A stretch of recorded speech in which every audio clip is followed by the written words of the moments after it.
all the students of class 10. So class 10 students, today I am going to discuss one story from your English textbook, and it is a baker from Goa. As you can see in the board, it is a baker from Goa by Lucio Rodriguez. Okay, so I am discussing only the summary of this story, a baker from Goa by Lucio Rodriguez. So the summary of this story like this: in old Portuguese days, the people of Goa ate loaves of bread. पुराने पुर्तगाली समय में गोवा के मनुष्य पाव रोटी खाते थे. Now these loaves have disappeared. अब ये पाव रोटी अदृश्य हो गई है, ओ गायब हो गई है. Now these loaves have disappeared, but their makers are still there. परंतु उनके बनाने वाले अब भी वहां पर मौजूद है. लेकिन वो पाव रोटी बनाने वाले लोग अब भी वहां पर है. The furnaces also exist there even now. वो पाव रोटी बनाने वाला जो furnaces अब भी वहां पर है. The sound of the traditional baker's bamboo can still be heard. पारंपरिक डबल रोटी बनाने वालों के बांस द्वारा किए गए आवाज अब भी वहां पर सुनी जा सकती है. Someone of the family still carries the business. परिवार का कोई एक सदस्य अब भी वो बिजनेस चलाता है. These bakers are known as pedder in Goa even today. आज भी गोवा में उन पाव रोटी बनाने वाले को पेडर के रूप में जाना जाता है. The baker used to be the author's friend and guide. Baker लेखक का मित्र और मार्गदर्शक होता था. He used to come twice a day. वो दिन में 2 बार आया करता था. The sound of his bamboo woke the author and others from sleep. लेखक और दूसरों को उसकी बांस की आवाज जागा दिया करती थी. The author used to run to him for bread bangles. लेखक डबल रोटी रूपी बैंगल्स के लिए उसके पास दौड़ा करता था. The maid servants used to buy loaves and carry them inside the houses. नौकरानियां पाव रोटी खरीदा करती थी और उन्हें घर में अंदर ले जाती थी.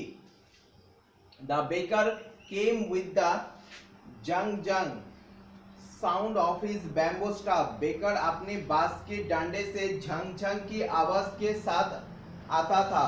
One hand supported the basket on his head. एक हाथ उसके सिर पर रखी टोकरी को सहारा देता था. The other banged the bamboo on the ground. दूसरा जमीन पर बांस को फटकाता था. The baker would place the basket on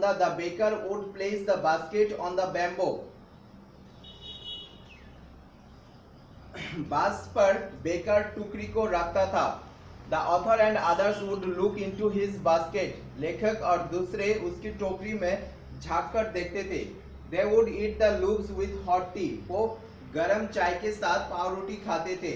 They would not brush their teeth. वो अपने दांतों को ब्रश नहीं करते थे.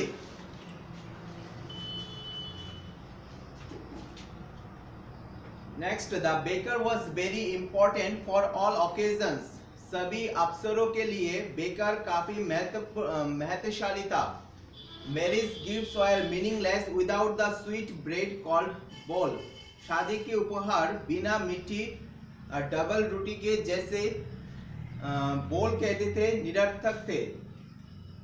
Sandwiches, cakes and bolinas were made with the bread. Sandwich, cake और बलिनहास डबल रोटी के साथ बनाया जाते थे. The baker or bread seller of the past had a peculiar dress. Baker या डबल रोटी बनाने वाले की एक खास ड्रेस होती थी, पोशाक होती थी. It was known as the kabai. इसे काबाई कहा जाता था. It was a single pitch long frock. ये एक ही टुकड़े का लंबा फ्रॉक होता था. It reached down to the knees. एक घुटनों तक आता था. It is similar to half pants of today. ये आजकल के आधी पैंट की तरह से होती है. The baker usually collected his bills at the end of the month. Baker प्राय अपने पैसे महीने के अंत में लेता था. Baking was a profitable profession in the olden days. पुराने दिनों में बेकिंग का काफी लाभ वाला बिजनेस होता था.